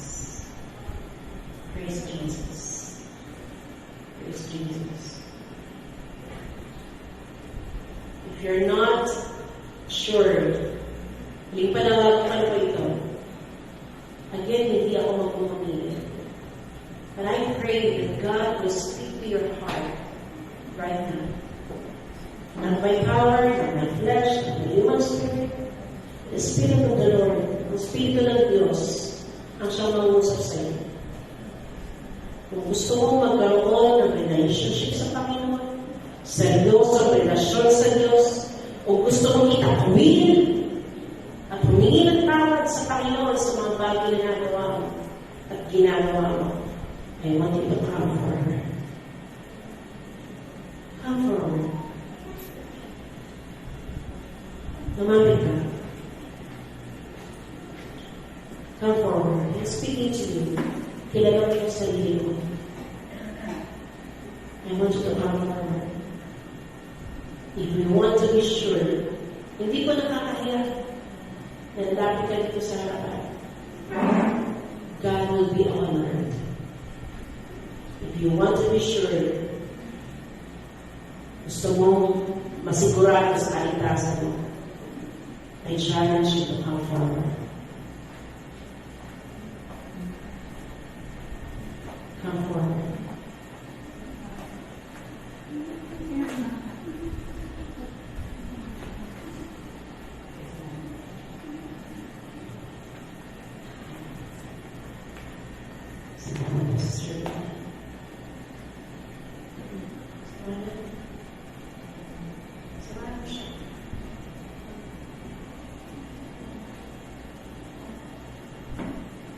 Praise God.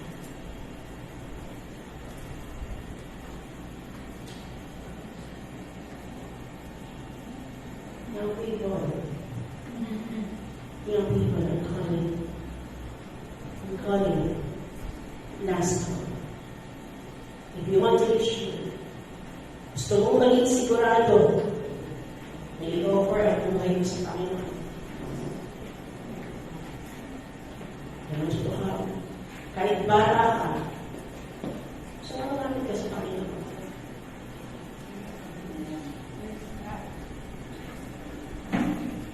Sobrang mahal ko kayo ng Panginoon.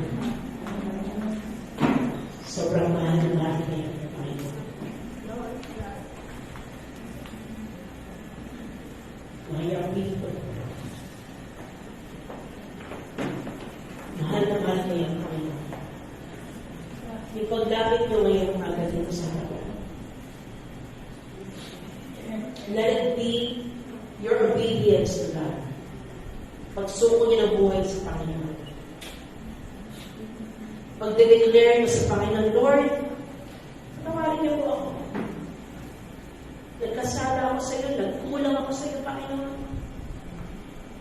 Hindi ako seryoso sa buhay ko, forgive me.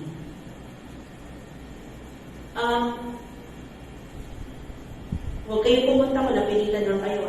Gusto ko yun, nag-step kayo because this is my decision. Ito yung decision ko na susunod ako sa Panginoon. Okay? Kapag hindi kayo sigurado, pwede kayo umalis dito sa harapan. If you're not sure, kung hindi pa kayo okay lang yan. Go ahead with me. But this is my prayer for you. Hallelujah. Let's be seated. Maging seryoso po tayo sa harapan.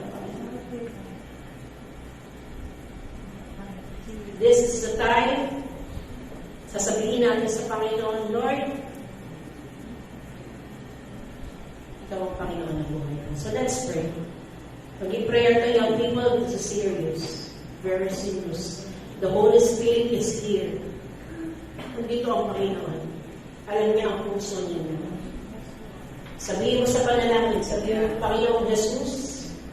Sabihin mo, huwag kang mahiyang sabihin na mag-pray. Huwag ka mahiyang sabihin na mag-pray. Sabihin mo ng malakas, galing sa puso, Panginoong Jesus, nandito po ako. Sinusuko ko po ang aking buong buhay.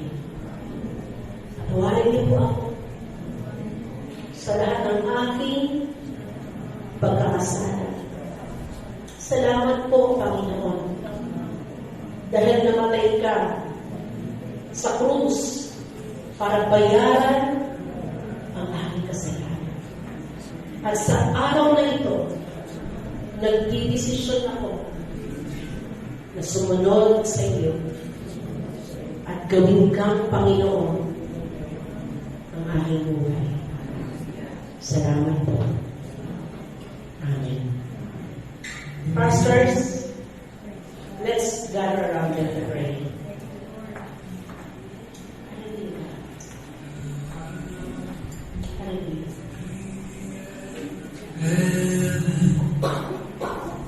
Panginoon, nandito, Lord God, si Judy, si Dante, si Mana, si Sister V, ang Panginoon, salamat sa kaibigan niya, Sister Bernie, si Bahag, si Ivor, si Haya, si Hagay, si Solomon, si Jericho, si Lawrence, si Kevin, si Armin, si Kiro, si Hannah, Bernadette, Hannah Flores, Hazel Flores, si Francis, si May, Panginoon.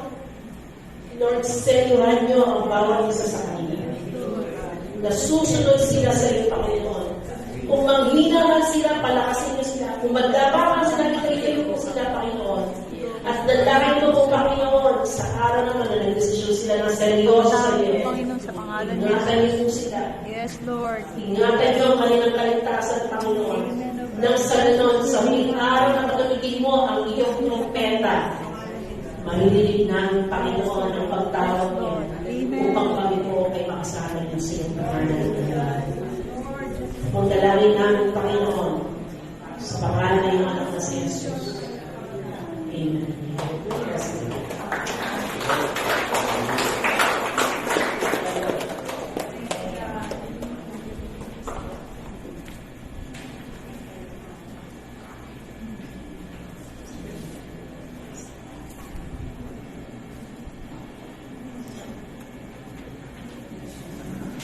Sige po, yakapin po natin sila. Yakapin po natin ang mga taong ito.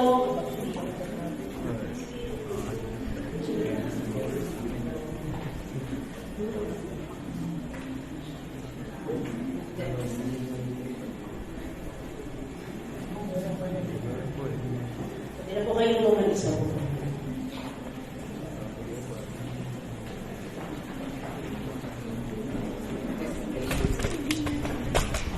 God bless you. Salamat kami. Salamat sa Panginoon sa buhay. Salamat.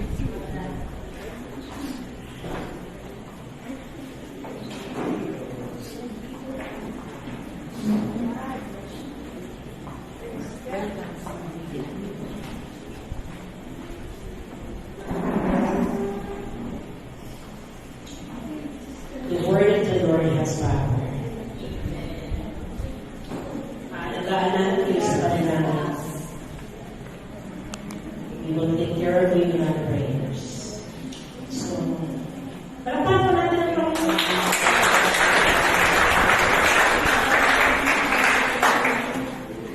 Sorry, dahil ba ba? Wala na. Brother JR?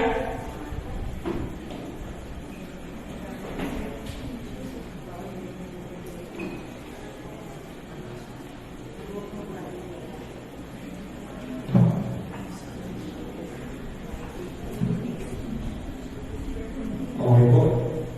Para po sa ating announcement,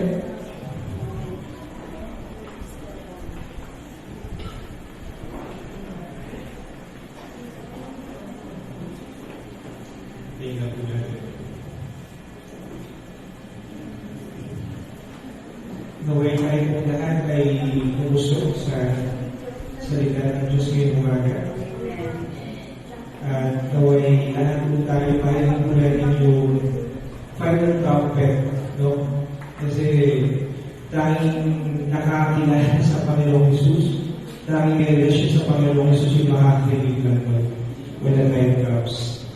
Okay, for our church announcements, midweek service, every Wednesday pa rin po siya, live via Zoom. So, si Pastor Hazel po madalas mag-start na. 6 p.m. po, inaanyahan po namin ang bawat isa. And every Friday naman po, ang ating prayer meeting, live ulit po via Zoom sa SK Vision page. But for this Friday, Kaya, kasama ko siya dito. Ayan. For this Friday, there will be a face-to-face prayer meeting. So, dito po natin siya gagawin sa church. So, that's happening every last Friday of the month. So, for the month of September, it's going to be on Friday, September 29.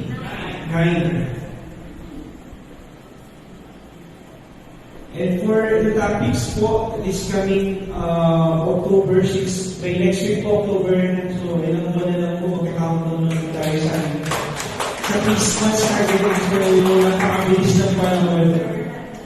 Now, for October po, the topic will be more on festival, honoring God in our county, Feast of Tabernacle, Family Festivals. So, for October 1st, meron po tayo Passover. Ang magdadala po nito ay si Pastor Aileen Barola, kanyang po worship leader ay si Sister Marian Palomeno. And for October 8, an event at bread by Sister Pastor Rebecca Aquino and Sister Monique Sibi po ang kanyang worship leader. And for October 15 naman po, Feast of Tabernacles, si Pastor Dante Peralta po ang magdadala. At ang kanyang worship leader po ay si Brother Bernardine. At para naman po sa October 22, Feast of Pentecost. Si Pastora Emma C.B. Ang kanyang pong leader po ay si Brother Raul C.B. And for the last Sunday of October, Day of Atonement, si Pastora Hazel E. po ang magdadala po ng kasalita. Ang kanyang pong worship leader ay si Sister Esther C.B. And for the ashes po, thank you for the ashes for today. Sino pinag-ashes today? Sister Maureen Bueno and Brother Jervis Bueno. At si Sister Mercy, ang ating pong birthday celebrant. Happy birthday po, Sister Mercy. And for October 1 po, next week po si Sister Nancy de la Cruz, Sister Lisa at si Sister Noli. So, October 8 po, Sister Heidi, Sister Hannah, si Brother Dante. For October 15, patake note na lang po para alam niyo po kung meron po kayo naka-schedule. Sister Nina, Sister Nicole, at Sister Jana Marola. So, October 20 po naman po, si Brother Ryan Bolaños, Sister Angelo, at si Brother CJ. And for the last week of the month ay si Sister Bina, Sister Merly, at si Brother Egoy Aquino. Okay po? Ayan po yung mga schedule po natin for October opening verses. So for October 1 naman po, si Sister Joanne Guzman. October 8 ay si Sister Mary Ann. October 15, si Sister Esther. October 22, Sister Angelo. At for October 29 ay si Sister Monique. So parilin na lang po sa kanila yung mga schedules nila. And every first Sunday of the month, it's prayer for the sick and sick loved ones. So that's going to be next week po. So we encourage the church na mag-fast at least po yung breakfast ng Sunday next week. Para po, may sama po natin sila sa ating prayer din. Family seminar, so it's today. 1:30 p.m. to 4 p.m. Pastor,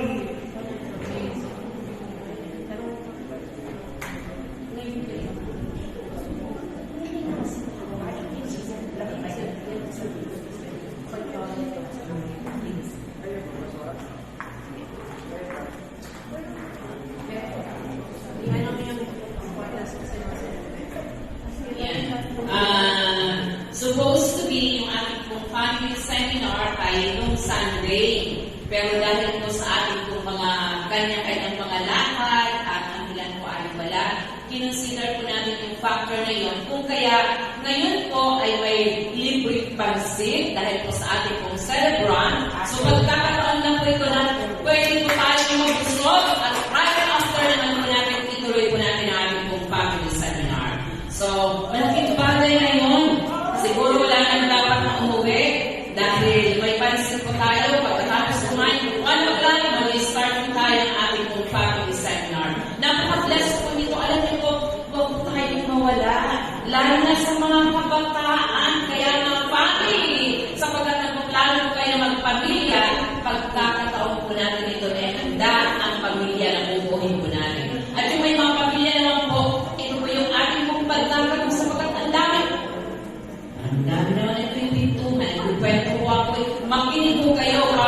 lumabas mamaya.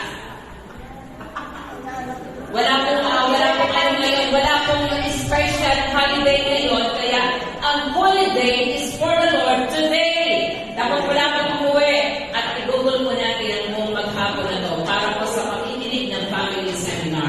Ngayon, kung dalaga ka at hindi natin nalalabas, ito ang panahon na umupo kayo sapagkat marami kang matulungan. Para pag mag-build ka ng family, less po ang ating mga problem na kakaharapin.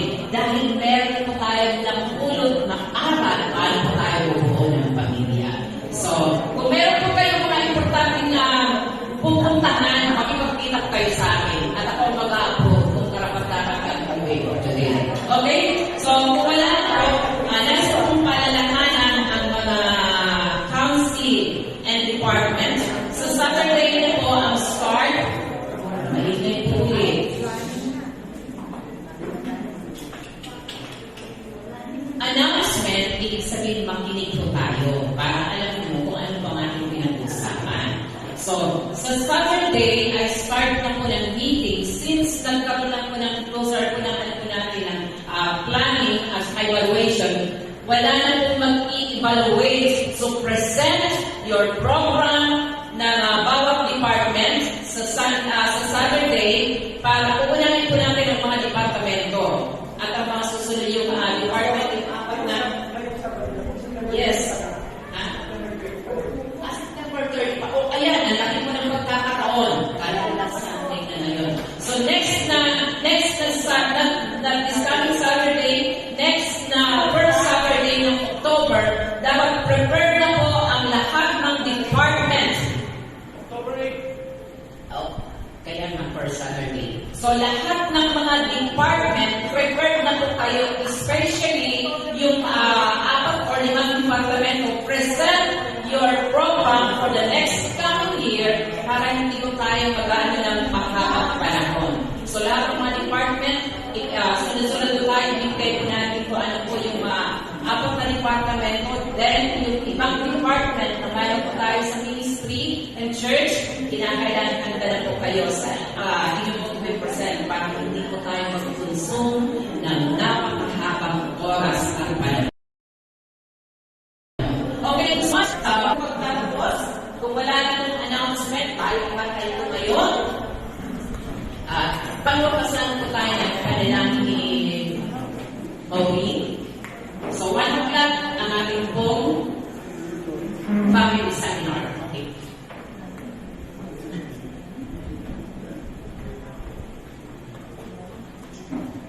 Let's pray. Lord, maraming salamat, Panginoon, sa umaga nito, Panginoon. Kami, Panginoon, na pinalakas mo muli, Panginoon. Lord, patuloy ka magbigay sa amin ng kalakasan, Panginoon, sa araw-araw namin maggawain, Panginoon. Ganun din, Panginoon, nagpapasalamat kami, Panginoon, sa presensya mo, Panginoon. Dahil patuloy ka, Panginoon, nagbibigay, Panginoon, ng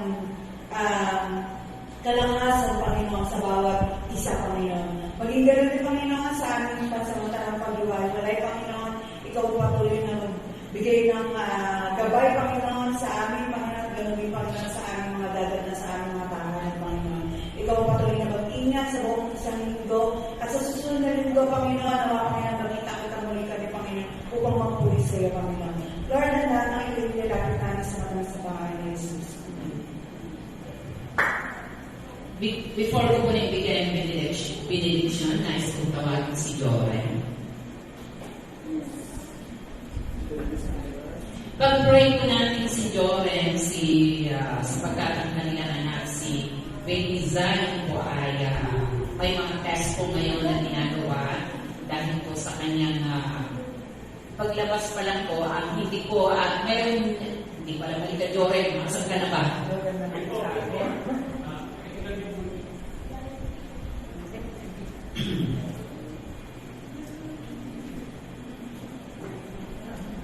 At tuloy mag-pray natin ang pong celebrant ngayon pagkatapos ni Joren sa kanyang talagang pulang-pula. Birthday. Joren. Nasaan daw? Okay. Joren. Siguro before ko na para siya mismo makapag-explain explain kung ano pang kalagayan ni Baby Zion at dalhin po natin ito sa panalangin. And po, good morning po. And po, update kayo sa akin. Sa Tuesday po yung schedule sa heart center sa puso niya. Yung po, kailangan makita yung 2 visuals niya na magkalitin. Kasi yung naghiwalay, okay lang po siya. Tsaka yung ano po, yung chromosomal test sa blood po may syndrome siya. Yung update ko kayo sa akin na siya oxygen boobies.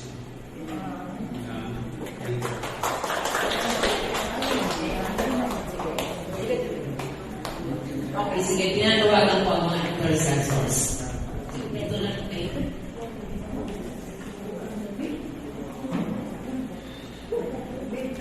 Alam niyo, lagi tayo pang sa pananampalataya. Nangingihan ang sarili.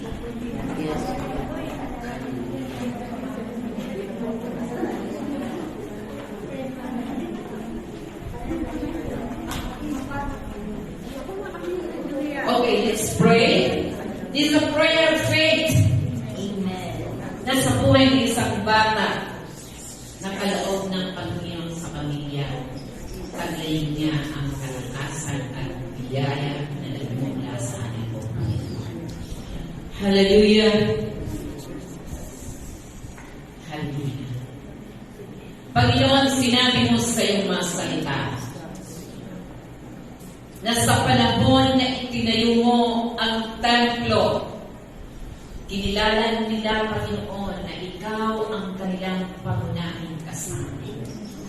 Kalintulad ng panalangin ni Haring Solomon na ang templo ng kanyang itinayo, wala sa ibang hiling, kundi lagi ng Diyos sa bawat panahon na mananalangin ang iyong bayan. Mapapakinggan mo ang kanilang panalangin. Narito kami, Panginoon, bilang isang pamilya, bilang isang church, pinili, tinawag, nilinis ng iyong banal na dugo.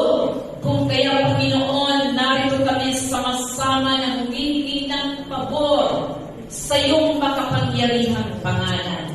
Na sa pangalan ni Kristo Jesus, Panginoon, sa aming pagsasama-sama ng aming pananampalataya sa iyo, Panginoon, diringgin mo ang tinig ng iyong bayan na dumudulog, Panginoon, sa iyong makapangyarihang pangalan. Sa pangalan ni Kristo Jesus, meron kami, Panginoon, assurance, meron kaming katiyakan ng aming panalangin na bilang Diyos ay diringgin sa kalangitan. Kung kaya, Panginoon, nagkakaisa kami sa pananampalataya as we lay our hands to the seed shall recover by the power of your word and by the power of your name, in the name of our great God, Jesus.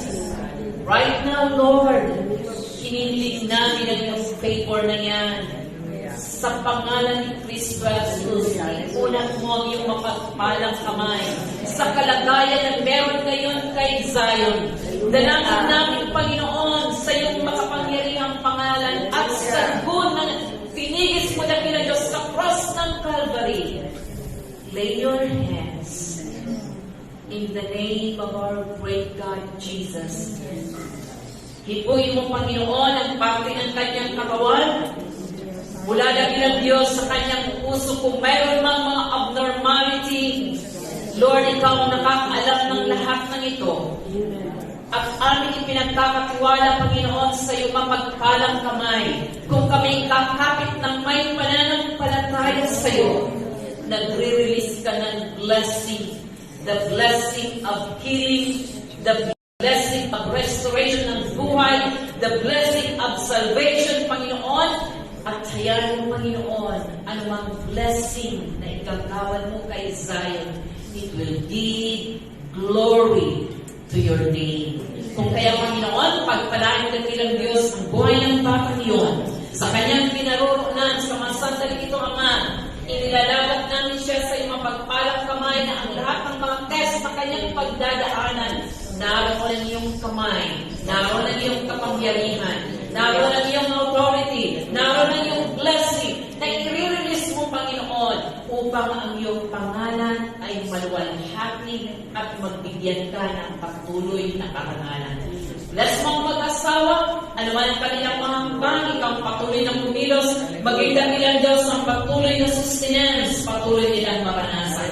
Lord, hindi ka nagpapasalamat natin namin sa mga sandaling ito, ang karawan ni Sister Mercy. Tulad ng iyong sinabi, na wala kang ibang hiniling sa Kanya, kundi paglingkuran Kanya. Kaya dalangin ko, Panginoon, ng tinig na yun na Kanyang narinig mula sa iyo, pagpapalain mo. Na ikaw ang Kanyang paglilingkuran at ang Kanyang paglilingkod na tulad ng Diyos, magnining sa Kanyang sambahayan, sa Kanyang mga anak, sa Kanyang mga apo, sa Kanyang mga kamag-anak at kaibigan. Dadalhin, Panginoon, ang liwanag ni Kristo na magiging dahilan maluluwalhati ka sa buhay na ipinagkakaloob mo araw-araw, bawat taon na ilalagdag mo, Panginoon, sa Kanya. Ang reason ng lahat ng iyon is to give glory to your name. So, kaya, Panginoon, i-bless mo ang Kanyang kaarawan. Pagpalain mo, Panginoon, maging ang aming mga kapatiran. We thank you, Lord God, sa bawat favor na aming naranasan mula sa iyo. Salamat, Panginoon, sa mga